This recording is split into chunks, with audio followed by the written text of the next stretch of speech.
अस्सलामुअलैकुम वरहमतुल्लाहि वबरकातुहू। मैं हूँ आपका प्यारा दोस्त, आपका प्यारा भाई नौशाद पटेल। मैं आप लोगों से कुछ पूछना चाहता हूँ, कुछ कहना चाहता हूँ। क्या आज सुबह में आपने फजर की नमाज़ पढ़ी? उम्मीद करता हूँ आपने पढ़ी होगी। अल्हम्दुलिल्लाह मैंने भी पढ़ी। लेकिन अक्सर क्या होता है, कई दफ़ा हम लोग की नमाज का कज़ा हो जाती है छोटे छोटे रीज़न की वजह से। मैं आपको बताता हूँ, मैं दुबई में पब्लिक ट्रांसपोर्ट की बस चलाता हूँ और बस चलाते वक्त बस में इतनी भीड़ होती है कि मेरी वजू होते हुए भी मैं नमाज नहीं पढ़ सकता था। कई बार ऐसा होता है कि नमाज का इरादा करता हूँ, एक स्टेशन पे वजू करूँ, दूसरे स्टेशन पे नमाज पढ़ूँ, लेकिन नहीं पढ़ता था क्योंकि कंपनी का खौफ, पैसेंजर का खौफ, फ़ाइन मिलेगा उसका खौफ, बस लेट हो जाएगी तो फ़ाइन मिलेगा।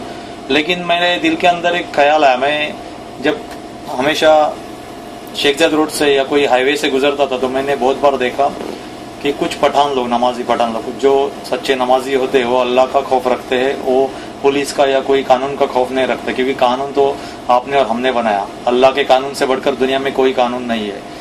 एक शेख ज़ायद रोड के ऊपर या फिर एमिरेट्स रोड के ऊपर मैंने बहुत बार देखा कि पठान लोग जो रहते हैं, वो हम लोग तो पठान लोगों के बारे में बुला भरा करते हैं, कोई जोक बनाता है, कोई भी क्या, लेकिन अल्लाह के सामने नमाजी पठान की कितनी अहमियत होगी सोचो। बहुत सारे पठान लोग ऐसे, आजान हो गई, येलो लाइन क्रॉस करके अपनी गाड़ी साइड में लगाते हैं। आपको मालूम है दुबई में येलो लाइन क्रॉस करने का 610 दिरहम फाइन है। उसका खौफ नहीं रखते क्योंकि वो लोग अल्लाह का खौफ रखते और अपनी अजान की आवाज सुनने के बाद में गाड़ी साइड में लगा के जाय नमाज बिछा के 10 मिनट लेके पूरी नमाज पढ़ते येलो लाइन क्रॉस करके।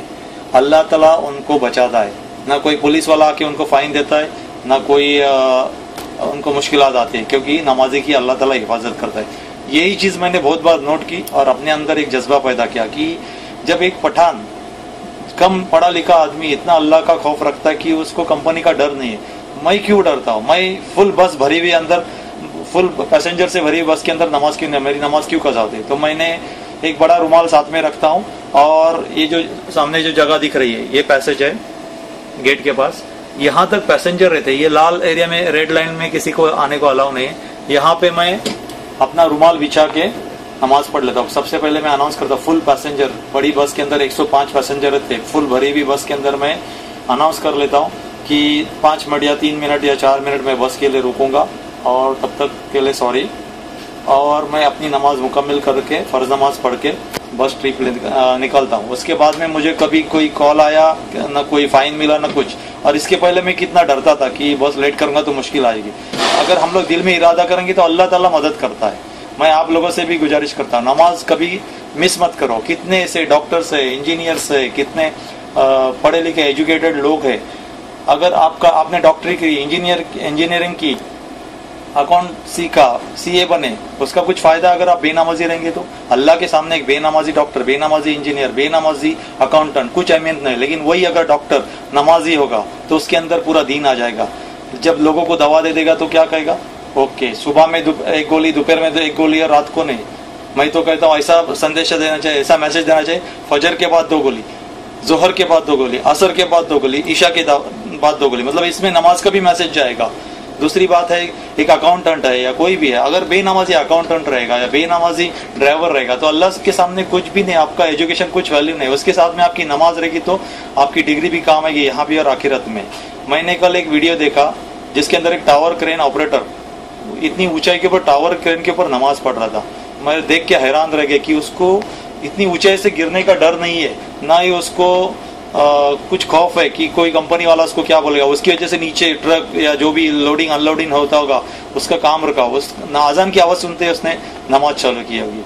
मतलब अल्लाह का खौफ है, उसको ऊंचाई से गिरने का डर नहीं है। ऐसी छोटी छोटी बातें, कितने अनपढ़ लोग नमाज को कितनी अहमियत देते। हम लोग एजुकेटेड लोग होके हम लोग दीन से क्यों पीछे? नमाज के ऊपर ध्यान दे दो। कोई मैं नई बात नहीं बता रहा, सबको पता है कि 5 वक्त की नमाज फर्ज है, लेकिन हम कोताही करते छोटे छोटे रीजन से। आप कौन सा भी ऑफिस में काम करो, मैं दावे के साथ करता हूँ, अगर आपका बॉस हिंदू है या फिर क्रिश्चियन है या कोई और जात का है, और अगर आप उससे 5 मिनट नमाज के लिए मांगे, मैं गारंटी के साथ कहता हूँ 5 मिनट आपको खुशी से दे देगा। इस्लाम के बारे में लोगों की गलतफहमियां दूर हो चुकी है। इस्लाम को लोग लाइक करते हैं, अदर कम्युनिटी के लोग भी लाइक करते हैं। आपको नमाज के लिए पूरा वक्त दिया जाएगा। आपको पता है इसके बारे में, एपीएमसी मार्केट के अंदर हिंदू लोगों की दुकानें जुम्मा की नमाज को बंद होती है। इतने बड़े बिजनेसमैन सब अपना होलसेल का मार्केट पूरा बंद रखते हैं, सिर्फ मुसलमानों को नमाज पढ़ने के लिए, जगह देने के लिए। जब एक हिंदू भाई मुसलमान को नमाज पढ़ने के लिए अपना शटर बंद रख सकता है, अपना कारोबार बंद रख सकता है, तो हम क्यों नहीं अपनी गाड़ी साइड में क्यों नहीं लगा सकते, अपने दरवाजे दुकान के क्यों बंद नहीं कर सकते, 5 मिनट या 10 मिनट नमाज के लिए क्यों नहीं रख सकते। ऑफिस में है तो आप ऑफिस का अगर बॉस नहीं मानता है तो आप अपना काम खत्म होने के बाद में 10 मिनट ज्यादा काम करो, 20 मिनट ज्यादा काम करो, नमाज के लिए 5 मिनट ले लो, जय नमाज साथ में रखो, कि कौन सी बड़ी बात है। नमाज छोटे छोटे रीजन के लिए हम लोग कज़ा कर देते हैं, वही बच्चे हमारे सीख जाते हैं।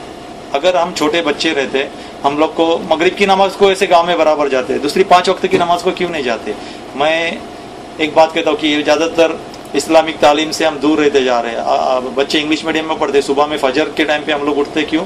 नमाज के लिए नहीं उठते, बच्चों को नहलाने धुलाने के लिए, बस तक पहुंचाने के लिए। वही चीज़ अगर पहले बच्चों को उठाओ, नहला धुला के फजर की नमाज से शुरुआत करो और बच्चों को तालीम दे दो कि टीचर से परमिशन लेके बराबर नमाज पढ़ो, तो बच्चे के अंदर पहले से दीन आ जाएगा। वो बच्चा जब इंटरव्यू को जाएगा, अजान की आवाज़ सुनेगा तो पहले इंटरव्यू को जाएगा कि वो नमाज को जाएगा। जब हम अपने कारोबार को अहमियत नहीं देंगे, अल्लाह की बताए हुए रास्ते पर चलेंगे, रसूल सल्लल्लाहु अलैहि वसल्लम के बताए हुए रास्ते पर चलेंगे, तो इंशाअल्लाह हम कामयाब हो जाएंगे।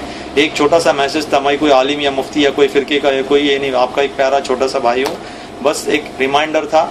बहुत सारी चीज़ें हम लोग शेयर करते हैं, जो हंसी मजाक ये वो तो चलता रहेगा, उसके साथ में अच्छी बातें भी शेयर करना चाहिए।